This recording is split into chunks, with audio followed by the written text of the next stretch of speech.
네, 반갑습니다. 유승현 목사라고 합니다. 제가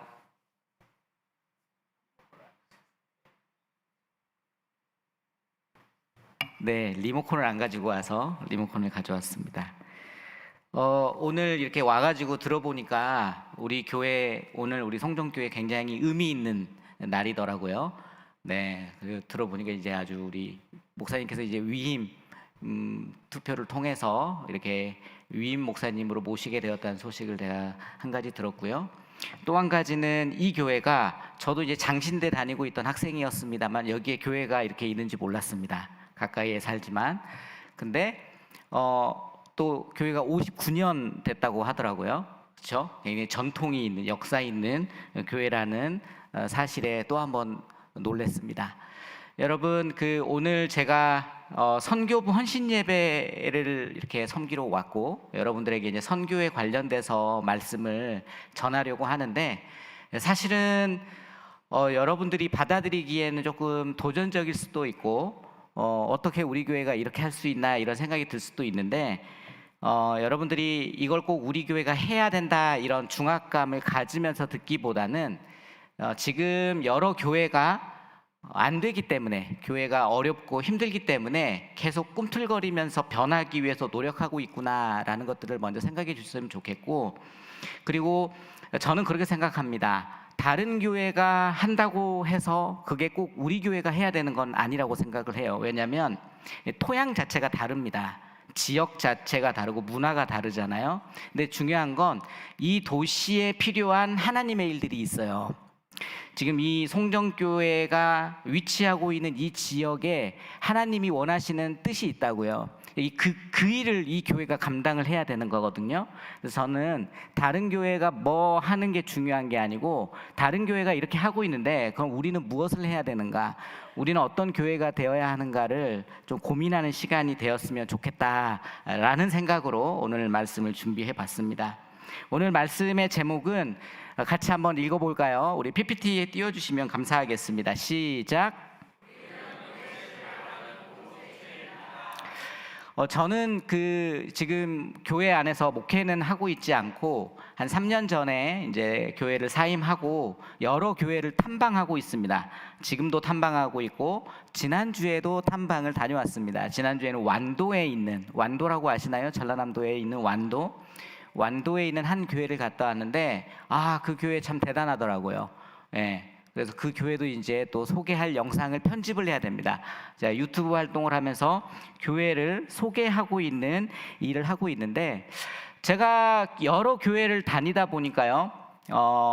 지금 이 시대 가운데 전도가 힘들고 교회가 쇠퇴해 간다라고 하는 이 시대 가운데 여전히 하나님께서 일하시고 또 하나님께서 교회를 세워 가신다라는 걸 느끼게 됩니다. 그래서 하나님이 왜 이 교회를 세워 가실 수밖에 없을까? 왜 이 교회를 통해 일을 하실까? 생각해 보면 우리가 교회란 무엇인가에 대해서 먼저 좀 접근할 필요가 있는 것 같아요. 여러분, 교회가 무엇입니까? 교회는요, 에클레시아라고 많이 들어보셨을 것입니다. 교회라고 하는 건 지금 이 건물 자체가 우리가 흔히 부르는 교회 예배당이지만 사실은 여기에 모인 한 사람 한 사람이 교회인 거죠. 에클레시아라고 하는 거는 부르심을 받은 사람들, 하나님께서 불렀다라는 거예요. 우리가 세상 밖에서 하나님의 품을 떠나서 살아가다가 예수 그리스도의 구속의 은혜로 여러분들이 그 구원의 기쁜 소식 가운데 이곳으로 나와왔고 여러분들이 모여서 교회가 된 겁니다. 그래서 교회는 불러낸 사람들이에요. 세상 속에서 하나님께서 구별하여서 불러낸 사람들. 성경 말씀 이렇게 이야기합니다. 고린도전서 1장 2절 같이 한번 읽어볼까요? 시작. 고린도에 있는 하나님의 교회 곧 그리스도 예수 안에서 거룩하여지고 성도라 부르심을 받은 자들. 여러분, 여기에 분명히 언급되어 있죠. 그리스도 예수 안에서 거룩하여지고 성도라고 부르심을 받은 사람들이 바로 뭐다고요? 교회입니다. 그래서 옆에 사람에게 말씀해 주세요. 당신이 교회입니다. 그러면 이제 왜 하나님께서 우리를 교회로 부르셨을까? 여러분, 교회로 우리를 부르신 이유가 있습니다. 하나님께서 우리 인생을 창조한 창조의 목적이 있듯이 그 창조한 인생을 다시 예수 그리스도의 보혈의 피로 부르신 이유가 있다라는 거예요. 저는 그 부르신 이유를 이렇게 정리해 봤습니다. 세상에 다시 보내기 위해. 여러분, 세상에 다시 보내기 위해서 하나님께서 우리를 교회로 부르셨습니다. 이게 오늘 우리가 읽었던 본문에 나오는 거예요. 예수님께서 이제 십자가에 달리기 전에 어떻게 보면 마지막 기도를 하고 계시는 장면이 요한복음 17장에 나옵니다. 요한복음 17장에서 예수님은 기도하세요. 그 기도의 내용은 바로 오늘 우리가 읽었던 성경 말씀의 내용입니다. 그 가운데 우리가 몇 개 한번 읽어보도록 하겠습니다. 18절과 23절 같이 한번 읽어보겠습니다.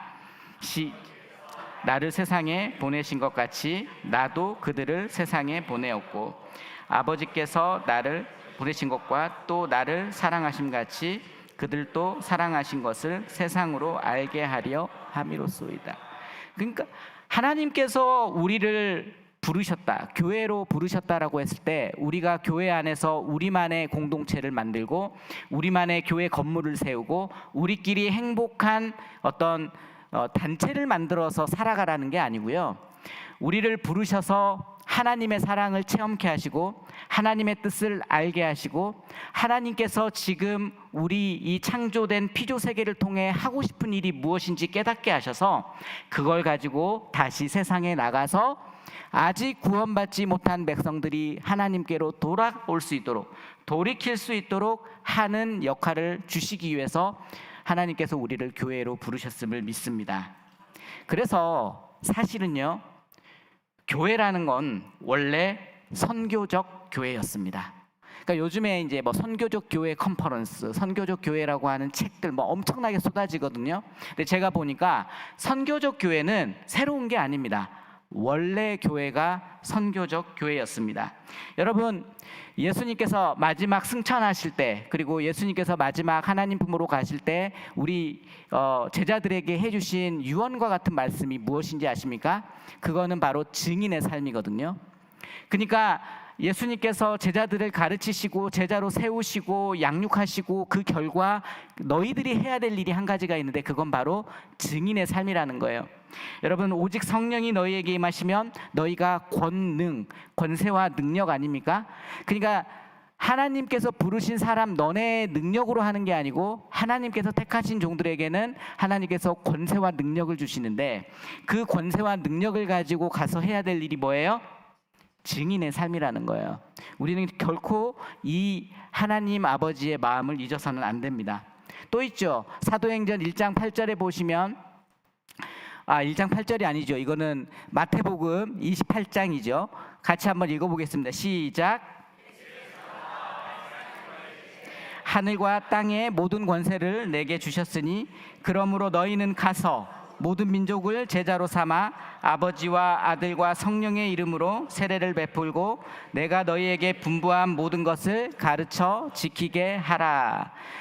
그러니까 예수님께서 마지막 유언과도 같은 말씀을 우리에게 주셨을 때 그거는 뭐냐면요, 증인의 삶인데 지금까지 내가 3년 동안 보여주고 가르쳐주고 너희들이 경험했던 그것을 있는 그대로 보여주라는 거예요. 그러니까 교회인 우리에게 지금 하나님께서 원하시는 것은 여러분들이 교회에 나와서 하나님의 사랑을 충분히 경험하시고 하나님의 말씀을 충분히 배우고 양육받고 제자로 세우심을 받아서 세상으로 나가서 여러분들이 교회로 살아가라. 그리고 여러분들의 모습을 보고 세상 사람들이 하나님을 믿게 하라, 하나님을 알게 하라, 이런 거죠. 그런데 지금 우리가 살아가고 있는 교회 공동체가 그 기능을 잘 하고 있지 못하기 때문에 사실은 이렇게만 살아내면 교회가 세상에서 욕을 얻어먹겠습니까? 이렇게만 살아내면 지금 교회가 전도가 안 되고 쇠퇴가 되겠습니까? 지금도 교회에는 사람들이 끊임없이 모여들 것입니다. 하나님의 사랑을 갈급해야 하는 많은 영혼들이 교회 안으로 나아올 거예요. 그런데 그게 안 되는 이유는 이 기능을 교회가 제대로 하고 있지 못하고 있는 건 아닌가, 우리는 질문해 봐야 된다는 거예요. 그런 점에서 레너드 스위디시라는 박사님이 이렇게 교회를 정의했습니다. 교회는 4단계의 흐름을 거친다라는 거예요. 첫 번째 단계는요, 선교적 교회입니다. 그러니까 교회가 처음 생겼을 때는 그게 바로 선교적 교회인 거예요. 여러분 59년 된 교회입니다. 여기 혹시 59년 처음 세워졌을 때 교회 다니신 분이 혹시 계십니까? 개척 멤버. 안 계십니까? 그래도 한 50년 정도, 40년 정도 다니신 분은 계시지 않겠습니까? 그렇죠. 여러분 옛날에 여러분들 처음 신앙생활 했을 때를 한번 생각해 볼까요? 송정교회는 어떤 교회였습니까? 지금처럼 이런 건물이 있었습니까? 아니면 이런 스크린, LED 스크린 얼마나 밝아요? 영상을 보는데 영화관에 와서 보는 것 같아요. 이런 스크린이 있었습니까? 지금 냉방이 잘 되고 있죠? 여러분 이렇게 시원한 곳에서 예배드리는 그런 시설이 있었습니까? 아닙니다. 여러분 이 교회가 개척되었을 때 저는 스토리 몰라요. 그러나 뻔합니다. 아무것도 없는 곳에 맨 땅에 교회가 세워지고 어려운 환경 속에서 여러분들이 교회 공동체를 이루어 왔고 그 가운데서 기쁨이 있어서 전도하기 시작했던 거예요. 교회를 알리기 시작했던 거예요. 내가 믿는 예수님을 전하기 시작했던 겁니다. 그 결과 지금 이 교회가 59년이라는 세월이 흘렀고요. 이렇게 아름다운 예배당 가운데 주일 오후에 이렇게 많은 분들이 와서 예배드리는 교회가 된 거예요. 믿으십니까? 여러분 이게 선교적 교회입니다. 원래 교회는 이런 거예요.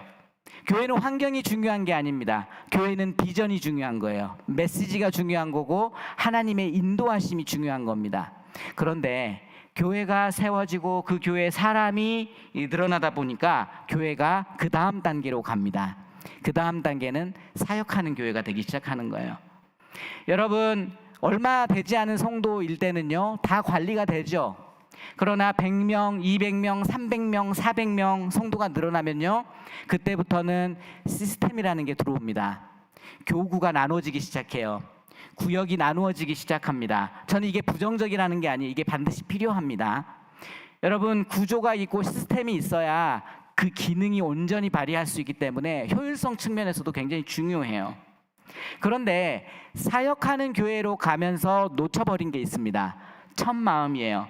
처음 교회가 세워졌을 때 그 감동과 감격이 사라진 채 사역하는 교회가 일을 돌리는 교회로 변화되기 시작하는 겁니다. 그렇게 하면 어떻게 돼요? 처음에 교회가 맨 땅에 개척되었을 때는 아무것도 없기 때문에 교회 밖을 향해서 우리가 나아갑니다. 그런데 사역하는 교회로 변하는 순간 교회 내부를 유지해야 되는데 더 집중하기 시작하는 거예요. 왜냐하면 교회 안이 무너지면 안 되기 때문에 그래요. 교회 관리가 중요해지기 시작하는 겁니다. 레너드 스윗은 두 번째 단계는 교회가 사역하는 교회로 변하더라 이렇게 지적합니다. 근데 여기서 이제 더 나아가면요 유지하는 단계로 갑니다. 교회가 여러분 성도가 100명이 되고 200명이 되고 300명이 되고 확장이 되다 보면요 교회는 성장하는 겁니다. 그러면 선교지도 한 곳 돕다가 두 곳 돕다가 세 곳 도울 수 있는 거고요. 내가 하던 사역도 하나 하다가 두 개 하다가 세 개로 확장되는 겁니다. 성경 공부도 단 하나밖에 없었던 게 교육자님들이 생기니까 뭐 두세 개씩 나누어 가지고 공부를 하게 되는 거예요. 여러분 그런데 그게 확장됐는데 계속 확장되는 게 아닙니다. 어느 순간 정체가 찾아온다라는 거예요. 정체가 되니까 교회가 어떻게 해야 되느냐 이걸 유지하기 위해서 교회에 완전히 집중하는 거예요. 밖은 이제 생각해 볼 겨를도 없습니다. 지금 현재 상태를 어떻게 유지해 가는가가 중요해졌다라는 거예요. 그리고 레너드 스윗은 말합니다. 결국 교회는 그리고 소멸된다. 근데 그 소멸을 박물관이라고 표현을 해요. 박물관 교회가 된다. 여러분 이 단계 동의하십니까? 적어도 우리는 이걸 동의하진 않을 수 있어요. 우리 교회는 그렇게 되지 않을 거라고 생각할 수 있지만 저는 이분이 주장하는 게 굉장히 큰 시사점을 준다고 생각을 해요.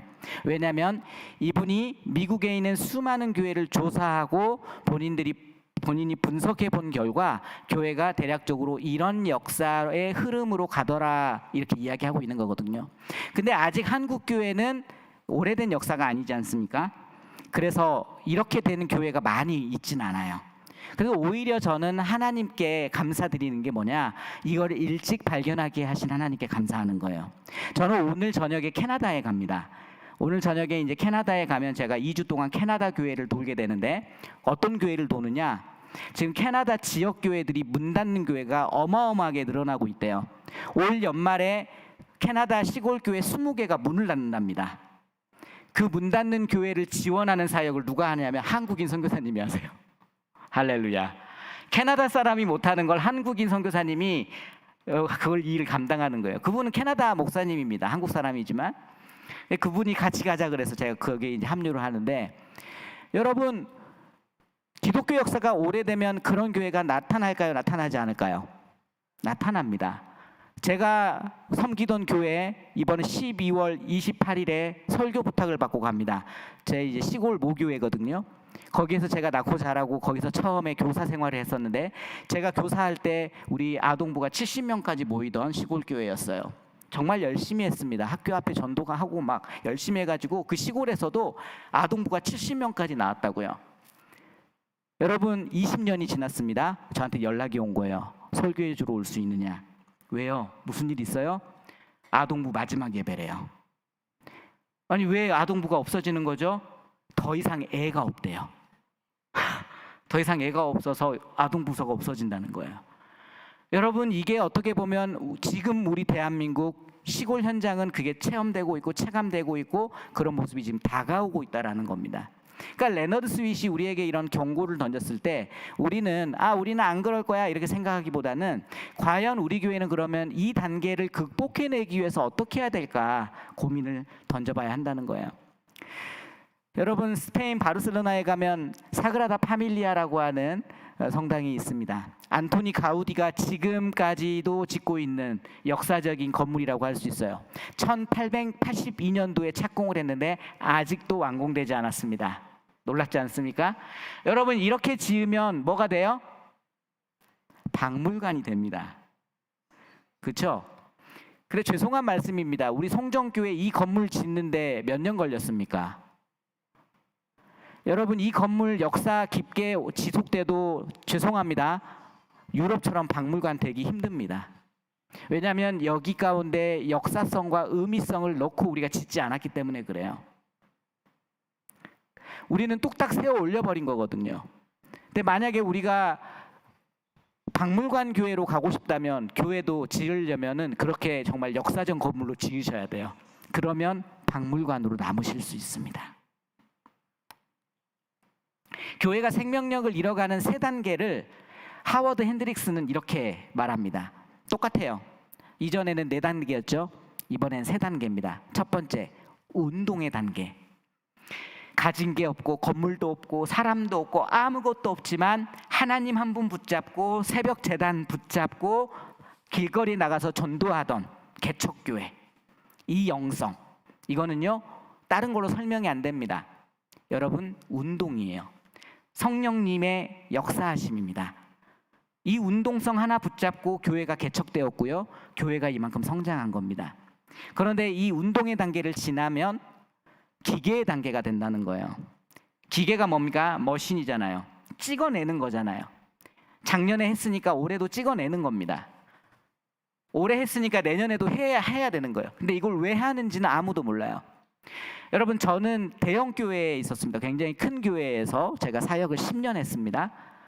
여러분 10년 동안 대형 교회 사역을 하다 보니까 물론 운동성 있는 사역도 있지만요. 해왔으니까 하는 사역이 너무 많아요. 제가 보니까 그러더라고요. 이걸 왜 하는지 모르는데 성도님들도 착합니다. 자기가 왜 여기 앉아 있는지 모르는데 와서 앉아 있어요. 왜 왔냐고 하니까 계속 해왔대. 그래서 해야 된대요. 여러분 기계의 단계입니다. 이게. 근데 이 단계를 지나면요 기념비의 단계로 간다는 거예요. 기념비는 뭐예요? 과거를 회상하는 겁니다.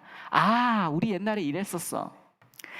우리 옛날에 유승현 목사님 모시고 이런 설교도 들었었어. 과거를 회상하는 거예요. 이미 다 끝나고 소멸된 상태에서 과거의 영광을 기억하는 것은 의미가 없습니다. 그래서 사실 지금 4단계와 3단계의 교회의 어떤 변화를 제가 여러분에게 소개를 했는데 이 변화의 단계들은요. 지금 우리 교회는 이런 단계다, 제가 이걸 지적하기 위해서 여러분들에게 이야기를 꺼내는 게 아닙니다. 여러분, 지금 이 단계들은요, 모든 교회들이 고민하고 거쳐가는 단계들이고요. 어디에 단계에 있다, 사실 이렇게 확정지어서 이야기하기에는 되게 좀 어려운 측면이 있습니다. 그럼에도 불구하고 우리가 좀 주목해서 봐야 한다. 그리고 우리 스스로를 객관화해서 지금 우리의 상태를 분석해 볼 필요가 있다. 그러니까 저는 이제 사실 교회를 많이 탐방을 했고, 또 이렇게 저 불러주시는 교회에 가면은 성도님들은 저한테 물어봅니다. 그래서 우리 교회는 뭘 하면 되냐요. 어떤 교회 갔더니 예배 끝나고 간담회 자리를 마련해 놨더라고요. 진짜 아무것도 모르고 가가지고 자리에 앉혔더니 그 간담회에 온 우리 성도님들, 교회 리더십들이죠, 다 앉아가지고 저한테 물어보는 질문이, 그래서 우리 교회는 뭘 하면 됩니까? 우리 교회 이 정도 예산을 마련하는데 이거 가지고 뭐 하면 됩니까? 계속 이 답을 달라는 거예요. 근데 여러분, 제가 답을 못 드립니다. 왜냐하면 저는 이 교회를 잘 몰라요. 이 교회 담임 목사님도 아니고 성도님들의 사정도 모릅니다. 이 지역 특성도 잘 몰라요. 여러분들이 찾아가야 되는 겁니다. 여러분들이 발견해야 돼요. 그래서 지금 이제 우리 담임 목사님 오신 지 얼마 안 되셨다고 하는데, 우리 담임 목사님께서 이제 위임 목사님이시지 않습니까? 여러분들이 한 마음 한 뜻으로 그 필요를 찾아가고 채워주는 공동체로 운동을 일으켜야 되는 거고요. 이 선교적 교회 처음 개척 때의 그 영성을 여러분들이 놓지 않고 달려간다면, 사실 이 송정교회가 이 시대 가운데 여전히 하나님께서 사용하시고 세우시는 교회로 저는 계속 세워져 가게 될 줄 믿습니다. 여러분, 역대상 12장 32절 같이 한번 읽어볼까요? 시작.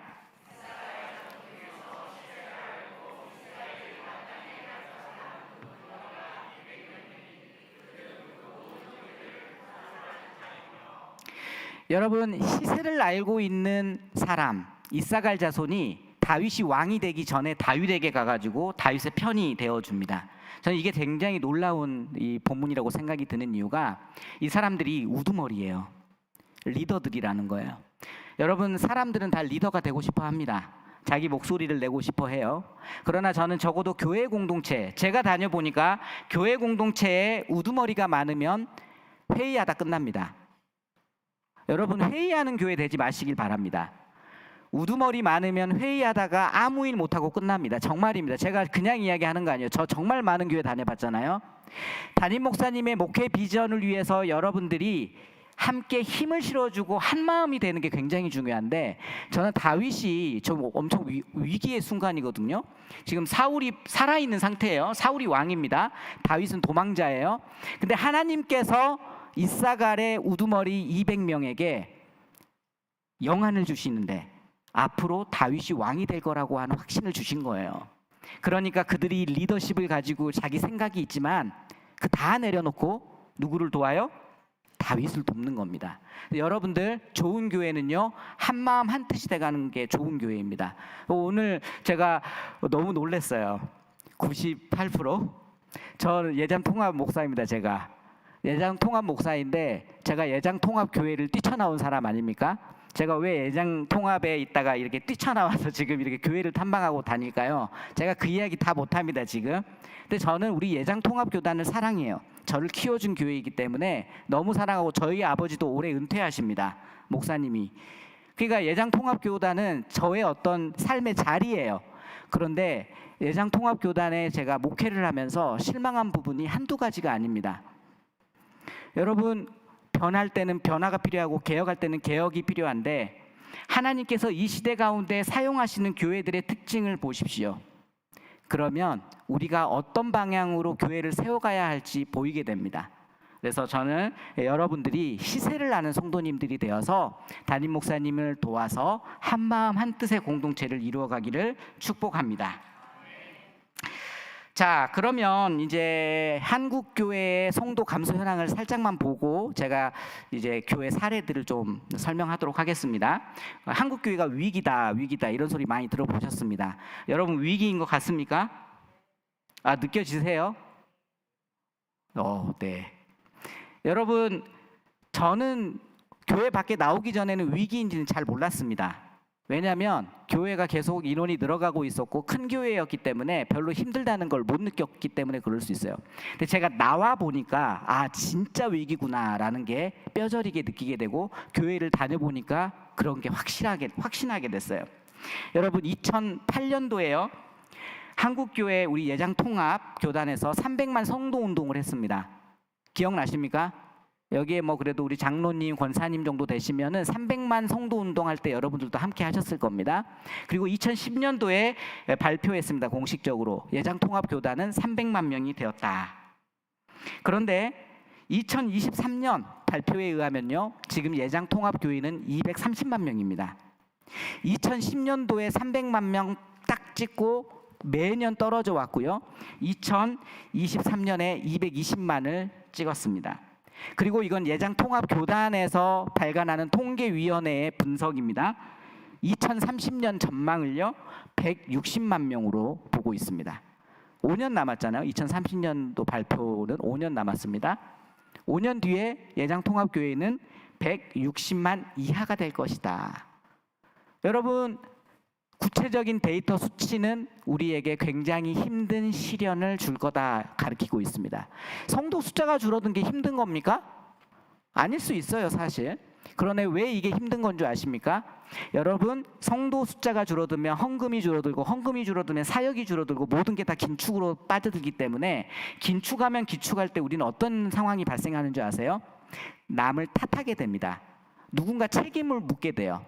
그러다 보면 교회가 서로 견제하게 되고 서로에 대해서 화목하고 화합하기보다는 서로를 탓하기 시작합니다. 여러분, 그래서 어려워진다라고 이야기하는 거예요. 통계는 이렇게 우리에게 이야기합니다. 작년도에 9만 4천 명이 감소했습니다. 대형교회 하나가 사라진 거예요, 우리 예장통합에서. 여러분, 왜 이 시대 가운데 이런 일들이 벌어지는 겁니까? 제가 아까 이야기했잖아요. 선교적 교회로 탄생한 이 교회의 원래의 목적과 의미가 사라졌을 때 교회는 그 기능을 잃어버린다.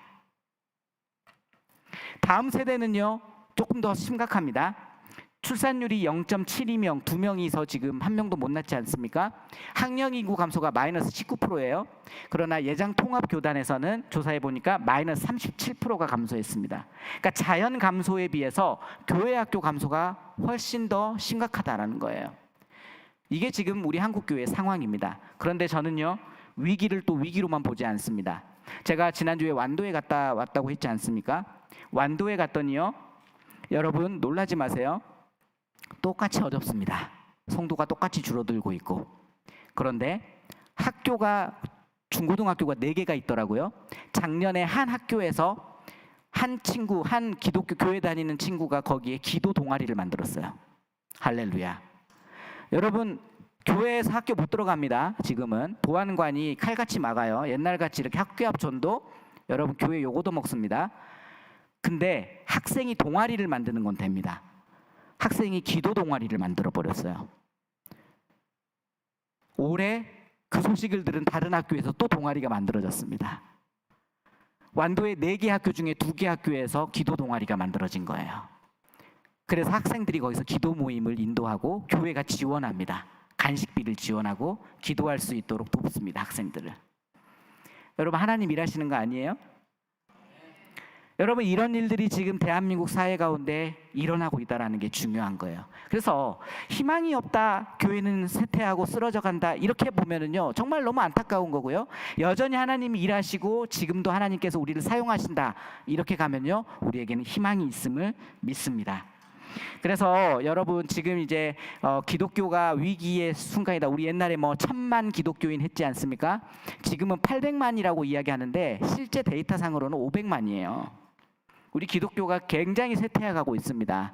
그러나 바꿔서 말하면 교회 밖에 4천만 명이 있는 거예요. 전도할 대상이 4천만 명이나 있는 거라고요. 여러분, 옛날에 우리 한국교회는 3%, 2%밖에 안 됐습니다. 그분들이 나가가지고 전도해서 10%, 15%를 만들어냈던 거거든요. 근데 지금은 감소한다고 다 두려워해요. 그럴 필요 없다는 거예요. 지금도 여전히 밖에는 하나님께 돌이켜야 할 불쌍한 사람들이, 인생들이 너무나 많습니다.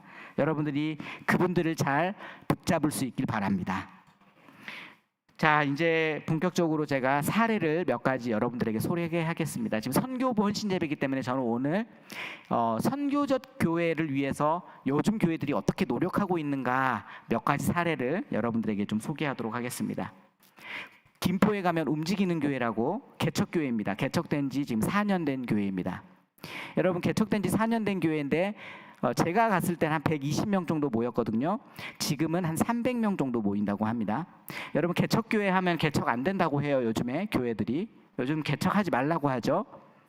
그런데 개척을 하고 있는 목사님들이 있고요. 개척교회 중에 성장하는 교회들이 있습니다. 왜 이 교회는 개척을 했는데 성공을 하고 성장을 할까? 제가 이 교회에 가봐가지고 목사님과 인터뷰도 막 하고 했는데요. 결국 이 교회에서 가장 중심적인 거는요. 저는 일상을 교회로 살아가는 일상교회 운동을 하더라고요. 이 교회에서. 영상 간단하게 좀 보겠습니다. 소리 좀 켜주시겠어요? 교회로 세우는 일상교회 개척스쿨을 진행합니다. 일상에서 교회로 살아가는 운동이 바로 움직이는 교회의 DNA입니다. 이 과정을 통해 성도들은 일상에서 건강한 교회로 살아가며 건강한 교회를 재생산하게 됩니다. EWC 우승해서 너무 기쁘고 언젠가부턴가 옷각을 많이 가는데 그래도 옷각 속에 계속 승리하게 돼서 더 기쁜 것 같습니다. 첫 오는 EWC인데 여기까지 예정이 좀 쉽지 않았는데 막상 이렇게 우승하니까 다 잊혀지고 좀 되게 행복하고 좋습니다. 일단 OCT 준비를 저희가 조금 더 많이 한 것도 있고 그리고 요즘에 해외팀들도 수준이 거의 비슷하다 생각해서요. 저희가 압도적인 경기력을 보이지 못하는 것 같아요. 그래서 근데 그 상황 속에서 잘 준비하고 선수들도 뒤로 갈수록 대담하고 오히려 잘해서 소리가 겹쳐서 그냥 제가 설명해 드릴게요. 성도 한 사람 한 사람마다 교회가 있습니다. 성종교회 교인이지 않습니까? 그런데 각자의 교회 이름을 짓습니다. 이렇게. 왜 짓냐고 물어보니까 사람마다 은사가 있고 달란트가 있고요. 사람마다 살아온 환경이 다르고 그 사람이 처한 상황이 다르더라고요. 그러니까 교회에서 말씀을 듣고 그 메시지를 받고 세상에서 살아간다고 했을 때 그것을 드러내는 게 쉽지가 않은 거예요. 그러니까 이 교회는 어떻게 하냐면 각자만의 은사와 재능을 찾고요. 또 그 각자만의 삶의 환경 속에서 어떻게 교회로 살아낼 수 있을까를 고민해서 한 사람 한 사람을 교회로 세웁니다. 그래서 그 사람이 나가서 그 자리에서 그 교회로 살아내는 거예요. 그러니까 교회 모여서 교회 예배드리는 공동체뿐만 아니라 나가서 교회로 살아내는 것까지 하는 굉장히 비전적인 교회 공동체더라고요. 그래서 저는 우리가 선교적 교회를 이야기한다라고 했을 때 우리가 선교비 헌금해가지고 선교지에 헌금 보내주는 것도 의미 있는 선교입니다.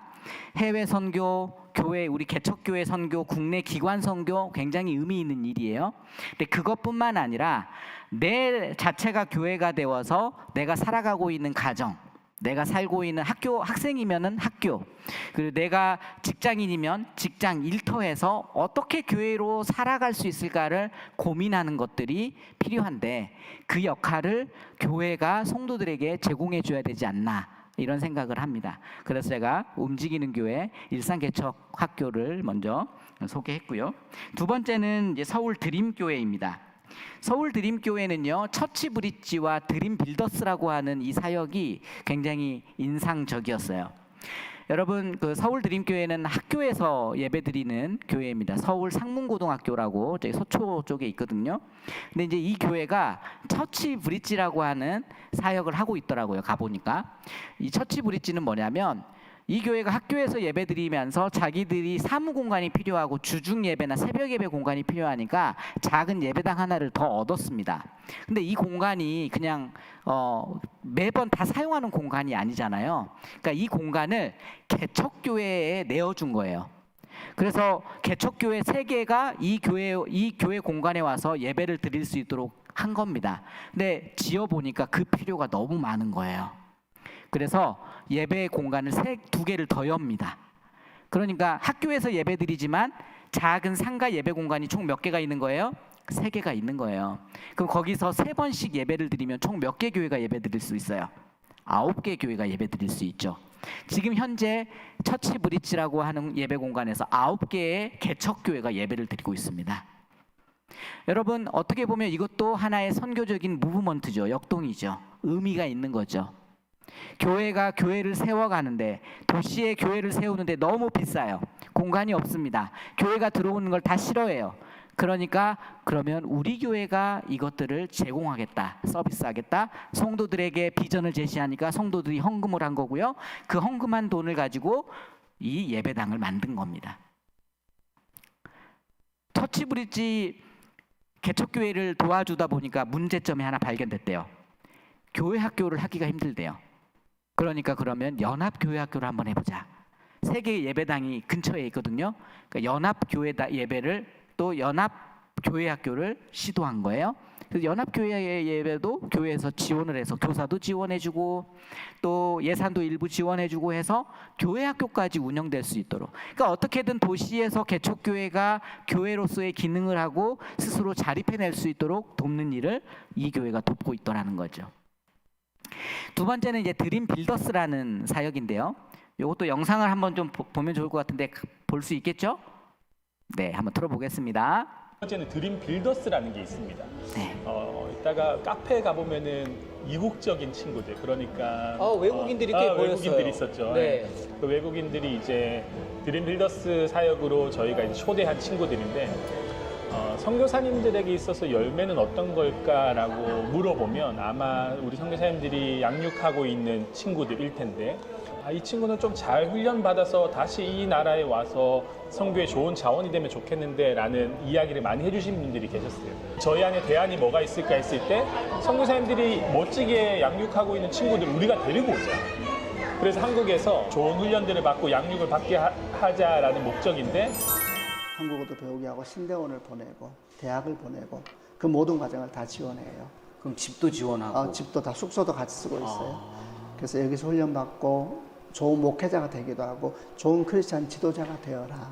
그리고 당신 나라로 돌아가서 어떤 사람은 목회를 할 것이고 어떤 사람은 그 나라의 지도자가 되겠죠. 주님 만나서. 옛날에 우리 미국 선교사들이 한국에서 거예요. 이렇게 데려갔잖아요. 데려간 거예요. 네. 일종의 유학을 시키는 것이죠. 와. 그걸 처음부터 끝까지 다 우리가 하겠다 그래서 진행하고 있고 점점 또 많이 하려고 그래요. 몇 명인데요? 지금 7명 있습니다. 여자 친구들. 친구들은 지금 카페에서도 봉사하고 그 키즈케어로도 봉사하고, 이 봉사가 이 친구들의 나름의 조금의 생활비가 되는 거죠. 그 외에 밥을 먹거나 잠을 자거나 학비를 내거나 이런 거는 전액 저희가 다 내는 거죠. 전액 저희가 내서 이 친구들이 그걸 위해서 또 다른 시간을 할애해서 일을 할 필요는 없습니다. 외국인들 보이시죠? 저는 르완다에서 온 레베카입니다. 안녕하세요. 저는 25살 르완다에서 온 그레스라고 합니다. 안녕하세요. 저는 인도에서 온 바이라고 합니다. 안녕하세요. 저는 인도에서 온 리하라고 합니다. 안녕하세요. 저 캄보디아에서 온 뚜뚜라고 합니다. 안녕하세요. 저 태국에서 온 리샤건이라고 합니다. 다 같이 산다고 들었거든요. 네. 우와. 드림교회에서 장학금을 받고 지금 공부하는 거예요? 맞아요. 한국말 되게 잘한다. 어떻게 한국말 이렇게 잘하죠? 어학당에서 배웠어요. 아, 여기 와가지고 배운 거예요? 맞아요. 원래는 잘 못했는데? 네, 맞아요. 전공은 뭐예요? 저요? 네. 유아교육과. 유아교육과. 저 기독교 교육과예요. 기독교 교육과. 저는 이제 대학교 갈 거예요. 그래서 아마 신학 공부. 저도 마찬가지예요. 신학 공부할 거예요. 신학 공부할 거예요? 네네. 네. 여러분 좀 생소하죠? 우리는 해외 선교하면 우리가 선교입을 보내서 해외에 교회를 짓고 선교사님들을 지원하는 것만을 생각하고 있는데, 오히려 지금은 어떤 선교들이 드러나냐면요. 지금 이주민 노동자들을 훈련시켜서 다시 그 나라로 역파송시키는 사역들이 현재 일어나고 있고요. 지금 이 드림교회에서 하는 거는 뭐예요? 미래의 청년들, 그 현지 선교사님들이 케어하고 있는 청년 리더들을 한국으로 유학을 시켜서 여기서 공부를 시켜서 배워서 그 나라에 가서 지도자가 되어라. 그 나라를 바꿔라. 그러니까 어떻게 보면 우리나라도 그런 과정을 겪어왔지 않습니까? 그러니까 우리가 선교적 교회로 운동을 일으킨다라고 했을 때 우리는 이 어떤 고정관념이라고 하는 틀을 벗어나서 새로운 역동을 만들어낼 수 있는 것 같아요. 정말 내가 생각하지 못했던 정말 어마어마한 사역들이 지금 우리한테 충분히 이루어질 수 있는데, 우리는 여전히 이 하나의 틀 안에 갇혀서 그 안에서 계속 머뭇머뭇거리고 있지 않나 이런 생각이 좀 드는 거예요.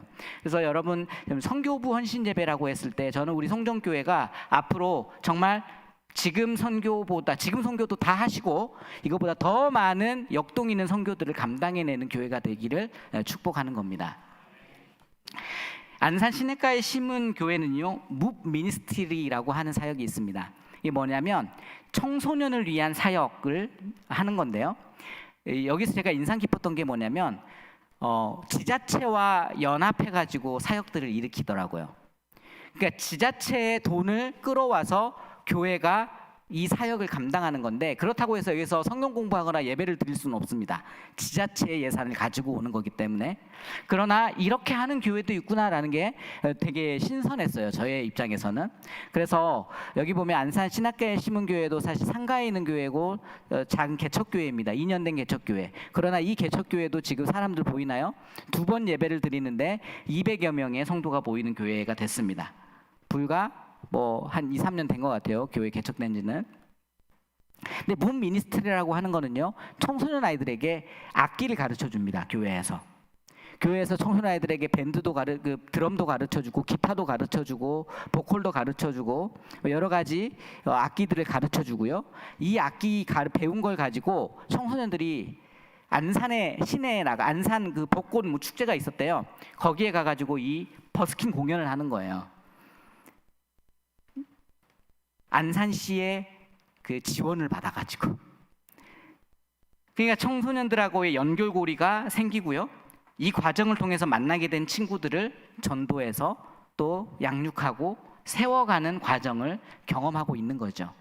그래서 사실 청소년들 전도가 참 어려운 이 시대 가운데에서도 지금 여러 가지 것들을 고민하고 또 노력해가지고 새로운 청소년들과의 만남의 장들을 만들어가는 모습들을 볼 수 있습니다.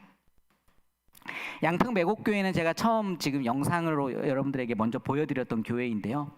여러분 시골 교회입니다. 그리고 이 교회는 이 지금 역동을 일으키지 않았다면 사실은 거의 이제 소멸되어가는 미자립 교회로 가는 코스를 밟았을 거예요. 목사님 말이 그렇습니다. 그러나 이 교회가 그 어려운 위기 가운데 그럼 우리가 어떻게 할까? 결국 답은 뭐였어? 지역사회로 들어가는 거였습니다. 지역사회로 들어갔을 때 결국 거기에서 반응이 일어났고 교회가 성장하는 놀라운 열매를 경험했다라는 거거든요. 그래서 양평 매곡교회 보면요, 카페를 만들어서 최초로 카페를 만든 겁니다. 다방밖에 없었던 양동면에. 그러니까 지금 카페 만들면 되겠습니까? 이거 보고 우리도 카페 만들어야지 해가지고 카페 만들면 안 됩니다. 그러니까 그 지역의 필요를 반드시 확인하고 그 지역 사회가 원하는 걸 만들었을 때 반응이 일어나는 거예요. 그러니까 저는 그걸 말씀드리고 싶은 거예요. 카페 만들라는 게 아닙니다. 지역 사회와 소통하기 위해서 굉장히 노력했던 거죠. 그리고 4가지의 그 지자체와의 연계를 통해서 교회의 공간을 대여해주고 강사님 모시고 해가지고 교회 안에서 우리 주민들, 시골 사람들이 여러분 배울 수 있는 게 없거든요, 사실. 근데 교회가 그 역할을 감당해 준 거예요. 배울 수 있는 기회를 만들어 준 겁니다. 그리고 교회 안에서는 동아리 활동들을 통해서 우리 시골 농부들, 농촌에 살고 있는 할머니들도 여러 가지들을 체험해 볼 수 있도록 시도를 한 거죠. 그 결과 교회가 소문이 나게 되는 거고요. 여러분 시골이라고 해서 사람들이 줄어든다고만 생각하시면 안 됩니다. 저희 부모님도 시골에 계시지만 귀촌하시는 분들이 꽤 많아요. 이제 은퇴하시고 시골에서 농사지으러 오신 분들이 많거든요. 근데 이 교회 갔더니 그런 분들이 이 교회로 다 찾아오더라고요. 어떻게 알고? 그만큼 분위기가 좋아졌다라는 걸 의미하는 거죠. 골프장도요. 자동화 시스템을 갖춘 골프장입니다. 여러분 생김새가 뭐 이렇게 비닐하우스처럼 생겨가지고 여러분 이거 무시하시면 안 돼요. 공이 자동으로 올라옵니다. 자동으로 수거해가지고 깜짝 놀랐어요. 제가 가가지고. 그러니까 여기서 연습이 되는 거거든요. 300만 원 주고 만든 겁니다. 이게. 놀라지 마세요. 올 여름에 공사했습니다. 마당을 완전히 골프장으로 만들었어요. 왜 이렇게 만들 수 있을까요? 처음에 했던 작은 시도들의 결과가 좋으니까 성도들도 막 역동이 일어나는 거예요. 즐거운 거예요. 신나는 거예요. 그러니까 성도들의 헌신이 일어나는 거고 지금은 교회 마당이 골프 연습장이 돼가지고 온 마을 주민들이 시간 될 때마다 와가지고 골프 치고 있어요. 여러분 얼마나 좋습니까? 교회 안 다니는 사람들도 교회에 와서 교회에 머무르고 있다. 이제 제가 미국 교회 하나 이따 소개할 건데요. 그렇게 해가지고 대형 교회 같은 교회가 있습니다.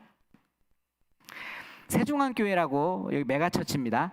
10,000명이 모이는 교회, 메가처치라고 하죠.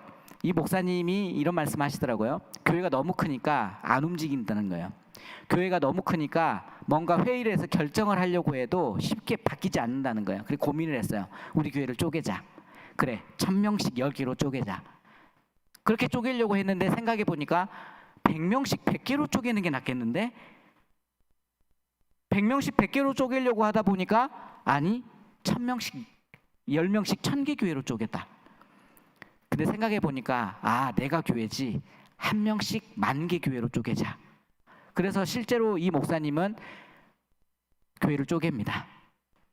10,000개의 교회로 쪼개요. 근데 아직까지 반응을 하지 않은 성도님들도 있지만 4,000명이 넘는 성도들이 결단을 하고 선언을 했습니다.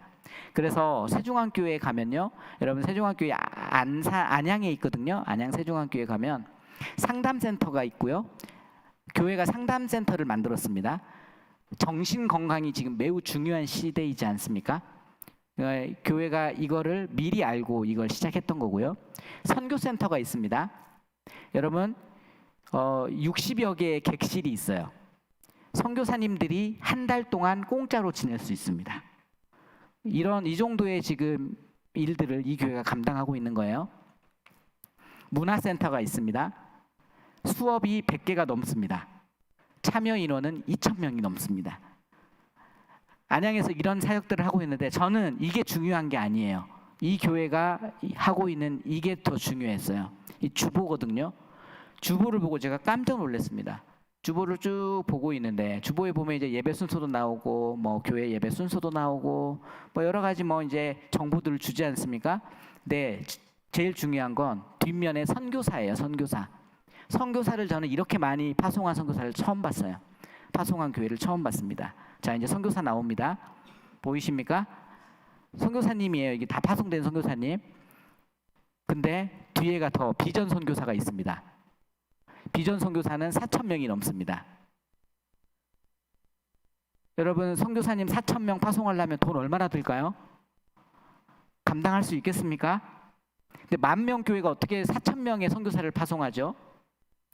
감당이 안 되죠. 4,000명의 선교사는요 무보수로 파송받은 선교사입니다. 아까 봤던 우리 움직이는 교회에 그 교회와 같은 거죠. 내가 선교사로 내 가정에서, 내 학교에서, 내 직장 일터에서 살아가겠습니다. 그 고백입니다.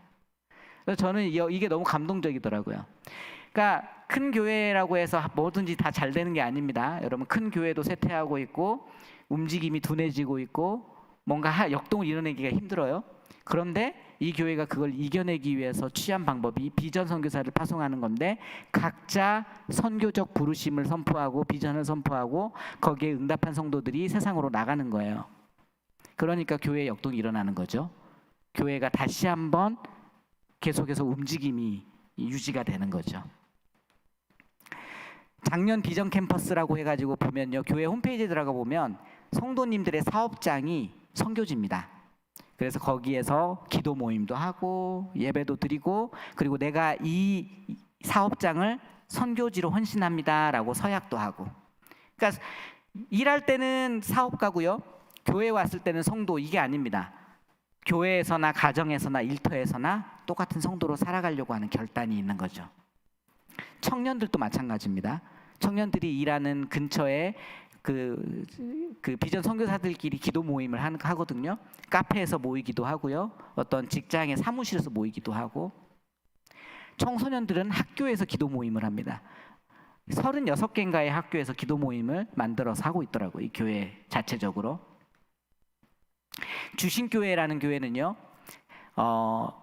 발달 장애인들을 위한 교회입니다. 여러분 발달 장애인들을 위한 교회가 우리나라에 세워진 게 저는 깜짝 놀랐어요.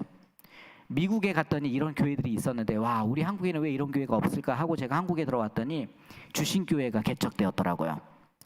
장애인과 비장애인이 함께하는 교회. 여러분, 장애인 인구가 200만입니다. 아십니까? 근데 그 장애인들이 다 가정에 숨어 있어요. 나오지 못합니다. 우리 대한민국이 그들을 품어내지 못하고 있기 때문이에요. 저는 교회가 그걸 품어내야 된다고 생각합니다. 200만이라니까, 200만 명. 대한민국 성도가 500만 명인데 200만 명이 지금 가정 가운데 숨어 있는 거예요. 여러분, 그들만 포용하더라도 교회는 지금보다 어마어마한 역동을 일으켜낼 수 있습니다. 주신교회는요, 목사님 자녀가 발달 장애를 가지고 있습니다. 그래서 본인이 부목사 생활을 해보니까 발달 장애를 가지고 있는 부모로서 부교역자 생활은 불가능하다 본인이 판단했어요. 그리고 담임 목회도 불가능하다 판단했습니다. 왜냐하면 이제 인터뷰 가운데 그 이야기가 나옵니다. 이혼을 고민했다고 하시더라고요. 일을 해야 되는데 아내와 갈등이 발생하는 거예요. 그러니까 발달 장애인들이 가지고 있는 아픔을 이분은 아시는 거예요. 그래서 그 아픔을 가지고 교회를 개척을 한 겁니다. 근데 시간 관계상 제가 영상은 보지 않겠습니다. 이 교회를 개척시켜준 교회가요, 합신교단 교회입니다. 이 교회는 통합교단이거든요. 저는 그게 좀 너무 좀 그랬어요. 왜 안 해주는 걸까? 왜 통합교회에서 지원을 안 해주는 걸까? 근데 사실 교회를 개척시켜주는 게 쉽습니까? 쉽지 않죠. 이거 선뜻 해내기가 쉽지 않은 거예요. 근데 이거를요, 합신교회가 해낸 거예요. 통합교회를 짓는데. 저는 이걸 보면서 하나님이 일하신다. 근데 우리 통합교단도 이런 일을 하면 좋겠다라는 게 제가 이 교회를 방문하고 온 소감이었습니다. 지금은 일할 사람도 없어요. 그래서 저녁에 줌으로 모입니다. 발달 장애인들 두고 모임을 가질 수가 없거든요, 부모님들이. 그러니까 애 자고 있을 때 줌으로 모여서 같이 성경 공부하고 삶의 애환을 나누는 거예요. 근데 저는 우리 통합교단에서 이런 교회를 좀 지원하면 좋겠다. 그리고 청년들이 가서 아이들 1대1로 케어해주고 부모님들이 좀 오프라인 모임을 할 수 있도록 좀 지원하는 일에 교회들이 좀 조인해서 하면 좋겠다 했는데, 얼마 전에 어떤 교회랑 MOU를 맺었더라고요. 어떤 교회가 지원하겠다고 이렇게 또 선뜻 나섰다. 그러니까 여러분, 우리 송정교회 선교부가 국내 헌금, 해외 선교 헌금 보내는 거를 더 뛰어넘어서 사실 이런 의미 있는 일들을 찾아보면요, 굉장히 많고요. 아마 이 근처에도 이런 도움의 손길이 필요한 곳들이 분명히 있을 겁니다. 도림교회는요, 카페를 만들었는데 카페가 지역사회에서 가장 좋은 카페입니다. 가장 유명한 카페예요. 우리나라의 기계가 3대밖에 없는 커피 그 볶는 기계를 사가지고 와가지고 굉장히 좋은 카페를 만들어 버렸더라고요. 그래서 직장인들이 가장 선호하는 카페가 이 도림교회 카페입니다. 저희 예장통합교회이지 않습니까? 저희 카페 가봤는데 커피 맛도 좋고요. 정말 사람이 바글바글합니다. 바글바글해요. 그러니까 교회가 예전에는 싸야 되고 저렴한 거를 제공해 줘야 되고 공짜로 줘야 된다는 생각이 되게 강했는데요. 여러분, 그것도 인식의 전환이 저는 좀 필요하다고 생각합니다. 대한민국이 지금 경제 대국이 되었습니다. 전 세계 여행을 해보니까 그게 실감되고 느껴집니다. 그리고 지금 젊은이들이 돈이 없어서 사용을 안 하는 게 아닙니다. 지금 사람들은요, 돈을 사용하는 분들이에요. 그러니까 오히려 교회들이 퀄리티 있는 것도 제공해 줄 필요가 있겠다. 그러니까 교회 카페를 안 오죠. 교회 카페는 맛이 없으니까. 저렴해도 안 먹죠. 그냥 비싼 데 가서 먹고 말죠. 여기 성수동 가가지고, 성수동 카페 거리 가가지고 커피 마시겠죠. 그렇죠? 그러니까 무슨 말이냐면, 교회가 무조건 싸고 저렴한 것만을 추구하기보다, 그것도 필요합니다. 저는 그게 잘못다고 이야기하는 게 아니에요. 그러나 지금 젊은 우리 도시에 있는 젊은이들이 교회 안에서 함께 우리가 신앙생활을 해 나간다고 했을 때 어떤 그들의 수준도 고려해서 교회가 준비할 필요가 있겠다, 그런 생각이 좀 듭니다. 도림교회가 그걸 참 잘하더라고요. 두 번째는 뭐냐면 갤러리를 만들었습니다. 여러분, 교회가 갤러리를 만든다 좀 생소하죠? 미국에 갔더니 갤러리를 만든 교회들이 꽤 있었는데요. 갤러리의 기능이 있죠. 여러분, 교회 안에 작가들이 있을 수 있습니다. 지역사회에 작가들이 있을 수 있어요. 그러나 우리 한국 대한민국이 아직은 문화예술 쪽이 좀 약합니다. 그래서 그분들이 이런 것들을 어떻게 전시하고 이렇게 활용할 수 있는 곳들이 좀 작아요. 근데 교회가 그거를 활용한다면요, 교회가 지역 주민들이 갤러리를 보러 오는 통로가 될 수도 있겠다는 생각이 들었거든요. 근데 그걸 하는 교회가 도림교회였습니다. 도림교회는 근데 십자가 전시실을 만들었어요. 그래서 가장 좋은 공간을 십자가 전시실로 만들어서 지역 사람들도 화장실 잠깐 들렀다가 갤러리에 와서 십자가를 보고 갈 수 있게끔 이렇게 만들어 두었습니다. 꿈의 교회는요, 안산에 있습니다. 새안산 레포츠 교회라고 하는 교회죠. 옛날에는 여기가 헬스장 교회로 유명했는데 지금 헬스장을 없애버렸습니다. 다음 세대를 위한 공간을 만들어놨어요. 근데 저는 이제 오늘은 교회학교 이야기가 아니니까 갤러리를 여러분들에게 좀 소개하려고 합니다. 여기는 진짜 갤러리를 만들었습니다. 갤러리 되게 예쁘게 잘 만들었어요. 그리고 실제로 작품전을 열어줍니다. 교회에서. 지역 주민들, 지역 사회에 있는 예술가들을 초청해 가지고 갤러리를 열어주니까 그러면 이제 지역 사회에서 예술 작품에 관심 있는 사람들이 여기에 오는 거예요. 근데 왜 갤러리를 만들었을까요, 여러분? 이 지역에 갤러리가 없기 때문이에요. 이게 중요한 겁니다. 저는 송정교회에 지금 갤러리 만들어라는 게 아니에요. 안산 우리 꿈의 교회 갔더니 지역에 헬스장은 너무 많은데 이제 갤러리가 없더라. 그러니까 목사님이 헬스장을 없애버리고 갤러리를 만들어버린 거거든요. 지역사회의 필요가 무엇인지를 찾아서 이거를 바꿀 수 있는 힘, 에너지가 있는 교회라는 거죠. 여기는 공간을 공유합니다. 수영장이에요. 여기가 원래 수영장이었어요. 수영장을 청소년 예배실로 만들었는데 문화공연시설로 만들었습니다. 그래서 여기 피아노 학원에 대여해 줍니다. 피아노 학원에서 대여하면요, 피아노 학원에서 배우던 원생들이 여기서 발표해야 하는 거예요. 유치원에 어린이집에 대여해 줍니다. 공간을. 그러면 거기서 와가지고 이걸 하는데 그러면 부모님들도 다 오거든요. 교회로. 그러니까 교회가 어떻게 보면 세상과 소통하는 창구의 역할을 하고 있는 거거든요. 공간 공유. 미국 사례 간단하게 보겠습니다. 메리너스 처치는요, 가족을 위한 프로그램들을 많이 돌립니다. 제가 조금 시간을 사용해도 됩니까? 저는 오늘 프리라고 해가지고 들었는데 괜찮나요? 한 10분만 더 해도 되겠죠? 네, 10분 정도 안에 끝내도록 하겠습니다. 메리너스 처치는요, 가족을 위한 프로그램을 매주 토요일에 합니다. 360, 그러니까 52주 매주 토요일마다 가족을 위한 프로그램을 돌립니다. 아주 예뻐요, 캠퍼스가. 교회가 얼마나 예쁘냐면 이렇게 호수도 있고요. 이거는 이제 새들백 교회인데 공원처럼 돼 있습니다. 교회 앞에는 잔디 마당이에요. 여기에서 매주 가족을 위한 프로그램을 엽니다. 제가 갔을 때는요, 영화 상영을 하고 있었어요. 영화를 틀어주는 거예요. 그러니까 교회가 가족들이 모일 수 있는 어떤 새로운 장으로서의 역할을 하기 위해서 이 교회가 노력하고 있는 거죠. 처치 오브 더 하일랜드 교회는요, 미국에서 두 번째로 큰 교회입니다. 20년 만에 교회가 이렇게 성장했습니다. 그러니까 개척이 안 되고 교회가 어렵다. 미국도 마찬가지입니다. 미국도 30년, 40년 전부터 교회는 어렵다, 교회는 쇠퇴한다 했거든요. 근데 지금 미국의 대형 교회들은요, 생긴 지 20년, 30년밖에 안 됐어요. 힘든 시기에 세워져 가지고 하나님께서 놀랍게 사용하시는 교회들이 많습니다. 하일랜드 교회도 마찬가지입니다. 근데 하일랜드 교회가 놀라운 건 이 장애인을 위한 시설이었어요.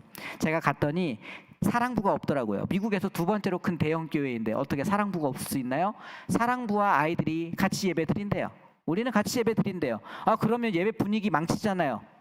장애인을 위한 시설이 바로 어린이 예배당 옆에 있습니다. 그래서 애가 경직을 일으키거나 발작을 일으키면요, 그 아이를 여기를 데려갑니다. 장애인을 위한 시설에 데려가서 진정을 시키고 다시 예배당으로 데려가요. 이거를 위해서 이 시설을 갖춰놨는데 지금 일부만 보여드리는 겁니다. 미국에서 유명하다고 하는 모든 발달 장애인들을 위한 치료 시설 기구들을 다 갖다 놨어요. 굉장히 넓고요, 굉장히 많은 시설들, 기구들이 있었습니다. 저는 대한민국에서 한 번도 본 적이 없는 기구들이 거기에 가는 게 있더라고요, 교회 안에. 그러니까 이 교회에 발달 장애인 부모님들이 나오겠습니까? 안 나오겠습니까? 나오죠. 그렇죠. 베러미터 교회는요, 제가 갔던 장로교회입니다. 미국은 장로교회가 군소교단입니다. 여러분 미안하지만 100만 명이 안 돼요, 성도가. 남침례교단은 2100만 명입니다. 침례교가 미국은 셉니다. 근데 제가 이제 유일하게 베러미터 교회 장로교회를 방문했는데 여러분 주차장 크기 보십시오. 3000대를 주차할 수 있는 주차장을 가지고 있습니다. 성도 숫자는 5000명밖에 안 돼요. 근데 교회가 왜 이렇게 크냐 놀랐습니다. 너무너무 커가지고. 예. 여러분 미국은 기부 문화가 잘 돼 있어서요, 하나님께 돌아갈 때 자식에게 유산을 뭐 물려주긴 하겠지만 하나님께 다 바치고 가더라고요. 저는 미국 가서 그거 많이 배웠습니다. 우리의 경쟁 문화 속에서 미국의 여유, 힘, 어떻게 보면 이런 것들이 드러나는 거예요. 그러니까 성도는 5천명밖에 안 되지만 교회의 인프라는 어마어마한데 이 페러미터 교회가 이 인프라를 잘 활용합니다. 여러분 영상 하나 보면 좋은데, 네, 페러미터 교회에서 지금 예배드리는 어린이 예배입니다. 완전 뮤지컬 극장을 만들어놨어요. 그러니까 아이들이 정말 재밌게 뛰어들면서 예배하는 곳이고요. 게임을 하는데 게임도 그냥 하지 않습니다. 뭐 천장에서 뭐가 막 내려와요. 그 아이들이 실물로 레크레이션 게임을 합니다. 장난 아니죠? 저는 이 교회 가서 야, 이렇게도 예배할 수 있구나를 배웠습니다. 근데 더 중요한 거는 이 페러미터 교회가 유명한 건 여름 캠프로 유명합니다. 여러분 여름 캠프 이번에 중고등부 수련회 갔다 오셨습니까? 회비가 얼마였죠? 한 12만 원 정도 됐겠죠? 그리고 교회에서 한 6만 원 지원했습니까? 그렇죠? 우리 한국은 보통 그렇게 수련회를 진행합니다. 페러미터 교회는요, 캠프를 4주 동안 합니다. 그런데 나이대별로 4개를 나눠서 합니다. 그러니까 한 주씩 4번을 하는 거예요. 한 주씩 4번 하는 건데 4단계로 나눠서 4번씩 다 하는 거예요. 그러니까 총 16개의 캠프가 진행되는 겁니다. 근데 놀라지 마세요. 회비가 50만 원이 넘습니다. 교회에서 지원 안 해줍니다. 자부담이에요. 근데 여기 오고 싶어서 애들이 줄 섰습니다. 왜 그럴까요? 교회가 뒤에 산을 샀는데 산 뒤에다가 경험 중심 캠프장을 만들어 버렸습니다. 그래서 여기 가면요 짚라인도 탈 수 있고 우리 군대 뭐 유격 체험 같은 거 하잖아요. 그런 시설들이 쫙 다 갖춰져 있습니다. 그리고 이 교회를 졸업한 청년들이 여기서 아르바이트를 합니다. 유격대장 빨간 우리 모자 쓰고 하는 걸로 해가지고 그걸 신고. 그러니까 이게 소문이 나가지고 미국 전역에서 이 캠프 보내고 싶어가지고 부모님들이 줄 서 있어요. 그러니까 교회가 이 역할을 감당해내고 있는 거죠. 그래서 저는 이 페러미터 교회가 이 하고 있는 이 사역들이 사실은 굉장히 큰 지역사회의 반항을 일으키고 있다라는 생각이 좀 들었습니다. 드림시티 교회입니다. 드림시티 교회는 피닉스라고 하는 곳에 있어요.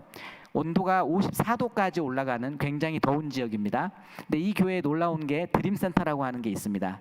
우리나라도 지금 약물 중독자들이 늘어나고 있습니다. 10년 안에 우리나라에도 미국에서 보던 뉴스들이 이제 나타나기 시작할 겁니다. 지금 가끔씩 이렇게 뉴스에 나오죠. 나체로 뭐 혼자 막 춤추고도 달아다니는 사람들이 있었다. 여러분, 그게 지금 우리나라가 굉장히 빠르게 약물 중독 사회가 되고 있다는 걸 보여주고 있는데 미국에 가면 날마다 볼 수 있습니다. 특히 다운타운에 가시면 그걸 날마다 구경할 수 있어요. 한국이 지금 그 시대가 오고 있거든요. 그 사람들을 위한 프로그램을 드림센터에서 운영을 합니다. 우리 한국이 지금 그게 굉장히 전 늦다고 봐요. 지금 수면의 아래서 드러나지 않았지 앞으로 이제 마약이라든지 이런 약물에 관련된 사역들의 필요가 한국 교회가 늘어날 겁니다. 특히 도시에 있는 교회들은 주목해 보셔야 됩니다. 드림센터라는 걸 세워서요. 여기는 1년 동안 들어와야 됩니다. 약물 중독자들은요. 여러분 안 바뀝니다. 쉽게. 1년 동안 컨트롤을 합니다. 그래서 안에서. 그래서 굉장히 많은 사람들에게 복음을 전하고 복음으로 말씀으로 치유되는 일들이 지금도 일어나고 있다고 해요. 특별히 우리가 여기 센터장을 만났는데 센터장은 10년 징역형을 받고 출소한 약물 중독자셨습니다. 그래서 이분이 얼마나 약에 심하게 취했었는데 지금 이 뇌도 정상이 아니고요. 걷는 것도 좀 불편하게 걸으십니다. 근데 이분이 지금 센터장이에요. 이분이 교도소에 있을 때 드림센터를 만났고 출소 후에 드림센터에 들어와 가지고 약물 치료를 받고 목사가 되셨습니다. 그래서 지금은 이 교회 이 전체 센터장을 맡고 계셨어요. 여러분 우리나라에서는 있을 수 없는 일이죠. 근데 약물 경험해 본 사람이 제일 잘합니다. 그 삶을 살아본 사람이 제일 잘 알아요. 그러니까 저는 미국 사회가 놀라운 게 이런 사람을 센터장으로 세울 수 있는 시민 의식을 가지고 있다라는 거예요. 그렇죠? 여러분 정말 저는 지난주인가요? 너무 충격적인 뉴스를 봤습니다. 서울 어느 지역에서 강남 쪽이었던 것 같은데 장애인들을 위한 학교를 짓는데 부모님들이 무릎 꿇고 빌고 있어요. 학교 짓게 해달라고. 여러분 그게 뭡니까 도대체? 전 정말 이해가 안 갑니다. 집값 떨어진다고 장애인을 위한 학교가 들어오면 안 된다라는 거가 어떻게 보면 우리가 살고 있는 대한민국의 현 주소라는 게 저는 너무 서글프더라고요. 교회가 이런 데에 목소리를 내야 되는 거 아닙니까? 그렇죠? 교회가 이런 데에 목소리를 내야 되는 거 아니에요? 드림센터도 저는 마찬가지인 것 같아요. 교회가 지금 현재 수면 위로 안 올라온 이 어려운 부분들을 지금부터 관심을 가지고 주목해 볼 필요가 있습니다. CCV가 제가 아까 말씀드린 교회입니다. 대형 교회가 됐다. 무슨 말이냐면 여러분 불신자 아빠를 위한 공간이 있습니다. 이 교회는 CCV 이 처치 오브 더 밸리 이 교회는요 피닉스에 있습니다. 피닉스 아까 이야기했던 대로 한 50도까지 올라가잖아요. 걸어서 교회 나올 수 있습니까? 없습니까? 없습니다. 대중교통도 거의 없어요. 무조건 차를 타고 와야 돼요. 미국 사회도 마찬가지예요. 엄마와 자녀는 교회 다니는데 아빠는 불신자인 경우가 많습니다. 근데 피닉스는 어쩔 수 없이 교회를 데려다 줘야 돼요. 그러니까 교회가 만들어 버린 겁니다. 아빠들 예배 안 드려도 되니까 교회에 머무르세요. 그래서 아빠를 위한 공간을 이렇게 만들어 줬습니다. 제가 가서 들어가 보니까 주일이었습니다. 주일날 스포츠 경기가 중계가 되고 있습니다. 보통은 목사님의 설교가 나와야 돼요. 교회에 있는 TV에서는. 근데 이 교회 갔더니 스포츠 중계, 골프, 테니스, 야구 여러 가지 중계들이 나오고 있고 아버지들은 음료수 마시면서 이걸 보고 있는 거예요. 근데 이 과정 가운데 놀라운 일이 발생되는 겁니다. 관계심이 생기고 교회에 대해서 마음이 바뀌게 되고 예배를 한번 드려보게 되고 교회에 나오기 시작하는 거예요. 이 교회에 한 해 세례 주는 사람이 3,000명이 넘었고요. 제가 갔을 때 3,000명 되는데 작년에 6,000명에게 세례를 줬다고 합니다. 얼마나 빠른 속도로 교회가 성장하고 있는지 아시겠죠? 이 교회 오래된 교회입니다. 50년 넘은 교회예요. 처음에는요. 그 그래프를 보여줬는데 한 해에 10명, 20명도 등록 안 하던 시절이 있었습니다. 그러다가 기하급수적으로 교회가 성장하는데 저는 어떻게 보면 하나님께서 이 교회도 사용하신다라고 생각하는 것이요. 불신자 아빠들에게 교회의 문을 열어준, 문턱을 낮게 해준 어떤 놀라운 결정이 쉬운 결정은 아니거든요. 50년 된 교회에서.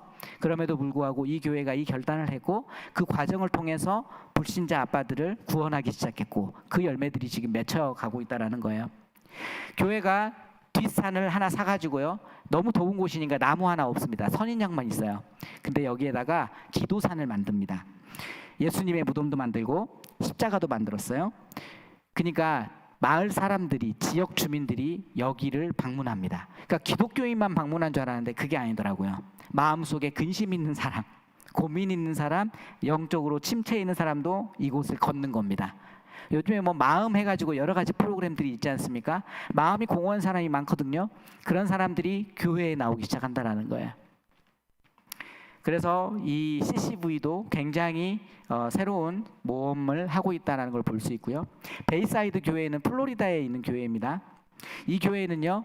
허리케인 피해를 지원하는 사역팀이 조직이 되어 있었고 교회 안에 창고가 있었습니다. 그 창고에는요. 구호 물품이 이렇게 패키지로 해가지고 쌓여 있었어요. 이걸 어떻게 쓰냐라고 했더니 플로리다 지역은요 매년 허리케인이 와서 허리케인 피해를 입는데 난민들이 살고 있는 집은 싸게 짓기 때문에 구조가 약해서 태풍이 오면 다 무너져 버린대요.